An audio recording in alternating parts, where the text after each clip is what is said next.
टकाटक देने वाला शिकारी फिर से हरियाणा में आ रहा है। अभी तक लोकसभा चुनावों के अंदर जोर शोर से प्रचार हो रहा था राहुल गांधी जी के द्वारा कि युवा परेशान है, किसान परेशान है, पहलवान परेशान है, महिला परेशान है, पूरा भारत ही परेशान है। लेकिन उसके बाद भी जब राहुल गांधी जी सरकार नहीं बनाते तो उससे स्पष्ट हो जाता है कि जनता भारत की बेवकूफ़ अब नहीं है। जो पहले तो एक दौर चला रहा था 1947 से कि हर 5 साल बाद कांग्रेस का प्रधानमंत्री, हर 5 साल बाद कांग्रेस का प्रधानमंत्री, लेकिन 2014 के बाद से लोगों ने देख लिया कि एक अटल जी की सरकार थी जिसके अंदर हमने कारगिल युद्ध जीता था, एक आज मोदी की सरकार है जिसके अंदर हम अभिनंदन जैसा शूरवीर ले आते हैं, कतर से 7 सैनिक ले आते हैं, राम मंदिर भारत ही नहीं विदेशों में भी बना के दिखाते हैं। अब इन्होंने कहा था 8500 देंगे, लोगों ने देखा भाई अब ये तो लोगों के बारे में सोच रहा है 8500 और साल का लाख रुपया देने का। अब हमारे को तो एक चीज दिखती है कि अभी भी हरियाणा की जनता 2 वक्त की रोटी तो अच्छे से खा पा रही है। अब कहते हैं कि एक पक्षी पिंजरे में मस्त गुनगुना रहा है और टकाटक देने वाला शिकारी फिर से हरियाणा में आ रहा है, और जिसने कर दिया हिमाचल को कंगाल वो हरियाणा को विकसित राज्य बनाने की बात दोहरा रहा है।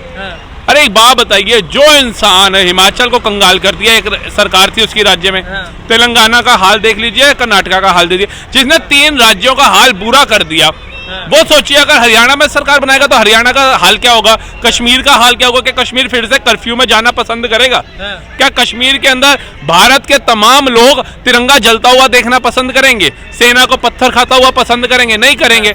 अब दूसरी तरफ बात आते हैं, ये कहते हैं भाई कश्मीर में भी भाजपा जा रही है, सुपड़ा साफ हो रहा है, हरियाणा में भी हो रहा है। अगर कश्मीर में भाजपा का सुपड़ा साफ होना होता तो लोकसभा चुनाव के अंदर फारूक अब्दुल्ला और महबूबा मुफ्ती जीत करके निकलते, हारते नहीं। वहां पर मुस्लिम अवाम ने ही वोट दिया ना कश्मीर की, ऐसा तो नहीं था कि भारत के किसी और राज्य से लोग गए, पाकिस्तान अफगानिस्तान से गए, उन्हीं के लोगों ने वोट दिया और उनको समझ आ गई कि मोदी के 370 धारा के अंदर संशोधन करने से कितना चेंजेस आया है कश्मीर के अंदर। अच्छा, बीजेपी को ऐसी क्या जरूरत आन पड़ी कश्मीर के अंदर कि वहाँ पे ईद के मौके पे 2 सिलेंडर फ्री दिए जा रहे हैं, मुहर्रम के मौके पे 2 सिलेंडर फ्री दिए जा रहे हैं, 15-15 हजार रुपए अकाउंटों में भेजे जा रहे हैं महिलाओं के, और सिर्फ मुस्लिमों के लिए किया जा रहा है? ऐसी क्या जरूरत आ रही है? देखिए रणनीति क्या होती है, एक तरफ हमें देखना होता है कि हमारे देश के अंदर आतंकवादी घटनाएं बहुत हो रही हैं, ठीक है, हर जगह पे देखो सेना के ऊपर पथराव हो जाता है, और अगर कार्रवाई आप संविधान के तहत कर दोगे,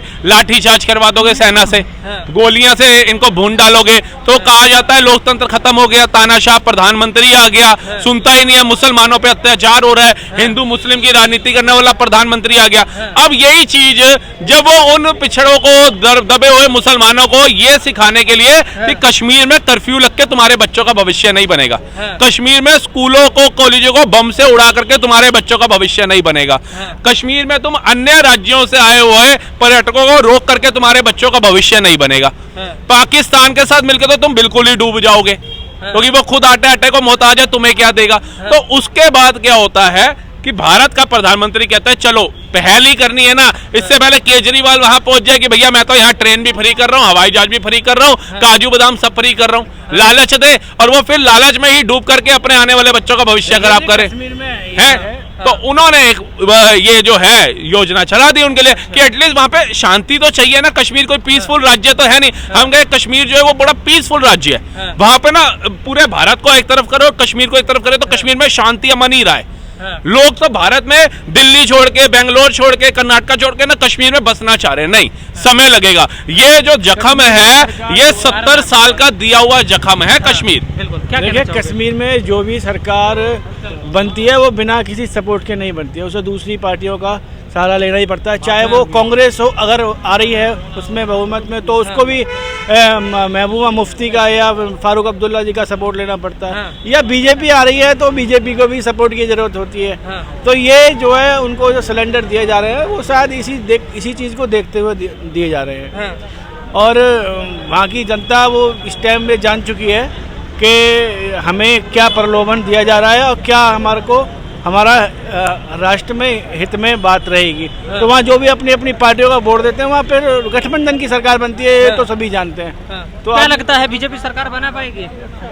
अब ये तो जनता के हाथ में ही बात है कि जनता किस तरफ उसका रुझान है, लेकिन जैसे बीजेपी के कार्य अभी तक हुए हैं वहाँ पर विकास जो हुआ वो भी सब मनमोहन सिंह के शासनकाल में ही किया हुआ विकास है। चाहे वो वहाँ पर बना हुआ बहुत बड़ा ब्रिज हो जो इस पे रेल चलती है, वो सब ये योजनाएं जो मनमोहन सिंह जी के कार्यकाल में ही बनी थी और जिन पे अब इम्प्लीमेंट हो गया। बाकी मोदी जी ने कोई ऐसा विकास कोई कार्य बड़ा नहीं किया है जो जनता। बताइए मनमोहन सिंह का एक काम बता दो जो विकास का काम किया है। बता तो दिया मैंने उसमें। अरे कोई चीज देखिए, नाम तो बताओ। सारी योजनाएं कांग्रेस की थी, सारी योजनाएं कांग्रेस की थी, तो योजनाएं लागू क्यों नहीं करी गई? योजनाओं पे काम क्यों नहीं हुआ? योजनाएं अगर सारी कांग्रेस की थी, जो सेना हमारी पत्थर खा रही थी, तो शायद सीआरपीएफ, बीएसएफ, आर्मी, जल सेना, थल सेना सारी सेंट्रल के अंदर आती है। तो ये कैसे देख रहे थे दिल्ली की गद्दी पे बैठ के कि हमारी सेना को पत्थर मारा जा रहा है, उसके हेलमेट उछाले जा रहे हैं? क्या एक ऑर्डर देने में भी ये इतने असफल रहे क्या मनमोहन सिंह जी? बिल्कुल सही कह रहे हैं ये। देखो पहले वहाँ पे जाते तो लोग बहुत डरते थे। जब से बीजेपी की सरकार आई है, सबके जो डर होता है ना, डर, वो डर नाम की चीज बिल्कुल निकल गई है। निश्चिंत होकर के जाते हैं वहाँ पे। और पहले जो पत्थरबाजी होती थी, आप देखते थे पुलिस वालों को ऊपर, आर्मी वालों को ऊपर जितने पत्थरबाजी होती थी, वो सब बिल्कुल खत्म हो चुका है वहाँ पे, निस्तो नाबूद हो चुका है। आप आराम से जा सकते हो, कोई दिक्कत नहीं है। बीजेपी सरकार जो कर रही है वो बढ़िया कर रही है। बीजेपी सरकार में दम है। अंकल जी कुछ कहना चाह रहे थे, अंकल जी बताइए। अंकल जी से पूछेंगे, आप बताएं। तो कहने का मतलब ये है कि जो बीजेपी कर रही है वहाँ पे बहुत बढ़िया कर रही है और इसी तरीके से करती रहनी चाहिए। हम तो यही उम्मीद रखते हैं और बीजेपी ही आएगी। अगर बीजेपी इतना अच्छा काम कर रही है तो बीजेपी को फ्री देने का आखिरकार क्यों जरूरत पड़ रही है? जम्मू कश्मीर के अंदर बाकी राज्यों में तो फ्री नहीं दिया जा रहा है, जम्मू कश्मीर स्पेशली फ्री क्यों दिया जा रहा है? उसका कारण यही है सबसे बड़ा कि वहाँ पे पॉपुलेशन पहुंचे वहाँ पे और जागरूक हो वहाँ पे जाकर के देखे कि क्या हो रहा है। क्योंकि आप सब भी देख सकते हो कि और अन्यथा जितने भी राज्य हैं हमारे देश के, उन सारे राज्यों में मतलब एक तरीके के हर तरीके की पॉपुलेशन होती है। अगर वहाँ पे क्या है कि कश्मीरी पंडित को निकाला गया, जो कश्मीरी फाइल्स वगैरह वीडियो वगैरह आई थी, आपने देखी थी फिल्म वगैरह, तो उस फिल्म में भी आप देख सकते हो कि किस प्रकार से जो दिखाया गया है ना, जो वहाँ के मतलब जो हमारे साथ के बंदे वो जो बता रहे थे, कह रहा है इसमें भी कम से कम 30% दिखाएगा, 70% हाइड करा गया उसको। लेकिन जो दिया जा रहा है वो सिर्फ मुस्लिमों को दिया जा रहा है, कश्मीरी पंडितों को नहीं दिया जा रहा है, या बाकी जो भी जाति के लोग हैं उनको नहीं दिया जा रहा है, तो मुस्लिमों को ही क्यों दिया जा रहा है? देखो ऐसा कुछ नहीं है, मुस्लिमों को दिया जा रहा है, सबको दिया जाएगा, सबको दिया जा रहा है, ऐसी कोई दिक्कत नहीं, पर धीरे धीरे दिया जाएगा। क्योंकि देखो आप देख सकते हो कितने 70 साल पुराना मुद्दा है ये, कोई आज का मुद्दा नया मुद्दा है नहीं, तो उसमें टाइम लगेगा, उसे थोड़ा टाइम लगेगा। पर टाइम होने के बाद में 100% श्योर है कि वहाँ पे जैसा हमारे दिल्ली है जिसमें फ्रीडम है, हर तरीके के लोग आ सकते हैं, हर तरीके के लोग जा सकते हैं और बिल्कुल बेफिक्र होकर के, इसी तरीके का वहाँ पर भी जाकर के अगर आप देखोगे तो बहुत ही बेस्ट, मतलब वहाँ पे लोग जा सकते हैं, एकदम फ्री हो जाएगा वो भी हमारा देश। विचारधारा क्या है मोदी सरकार की? वो बिना कुछ सोचे समझे कदम आगे नहीं बढ़ाती। उसका एग्जाम्पल क्या है? जब महबूबा मुफ्ती के साथ इन्होंने गठबंधन किया था ना, तो तमाम विपक्ष बोल रहा था कि देखो महबूबा मुफ्ती से गठबंधन कर लिया, आतंकवादियों को शरण देने वाली से गठबंधन कर लिया, ये दोहरा चरित्र है भाजपा का, ये मोदी का दोहरा चरित्र है। लेकिन वो मूर्ख एक चीज भूल जाते हैं कि जैसे इन भाई साहब के बारे में मुझे जानकारी लेनी है कि भाई साहब कितना कमाते हैं, भाई साहब के घर में कितने परिवार के जन्ने हैं, कितने मेंबर हैं, कहाँ रहते हैं, इनका मकान कितने का है, इनका समय क्या है घर से निकलने का, ये वो। उसी तरीके से हो सकता है मोदी सरकार की भी योजना यही रही हो, उनके भी भाव यही थे कि पहले तो ये देखे पत्थरबाज आते कहाँ से हैं, क्योंकि सेना तो मुश्तैद है बॉर्डर के ऊपर, तो उसके बाद भी पत्थरबाज आते कहाँ से हैं, ये आतंकवादी घुसते कहाँ से हैं, ये तिरंगा जलाने वाले हैं कौन? महबूबा मुफ्ती से जब उन्होंने गठबंधन किया, 6 महीने उसके घर में घुस करके सारी छानबीन करी। 6 महीने बाद जैसे ही उन्होंने गठबंधन तोड़ा, उसके बाद पत्थरबाज कहाँ गायब हो गए, कभी इस बारे में सोचा किसी ने?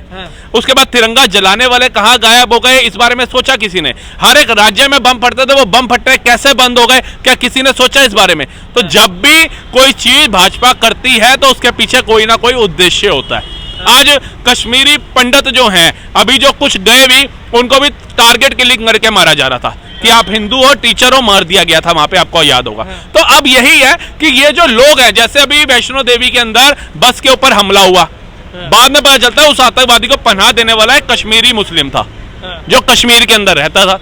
अब भैया जो उनकी योजना, ऐसा तो है नहीं कि वो कह रहे हैं बाप का माला है, 2 सिलेंडर भी ले लो, पैसा भी ले लो, योजना है ना। अब इनके घरों में छानबीन होगी कि कौन सा कश्मीरी मुस्लिम है जो आतंकवादियों के करीब में रहता है, कौन सा मुस्लिम है जो देश के साथ गद्दारी करता है।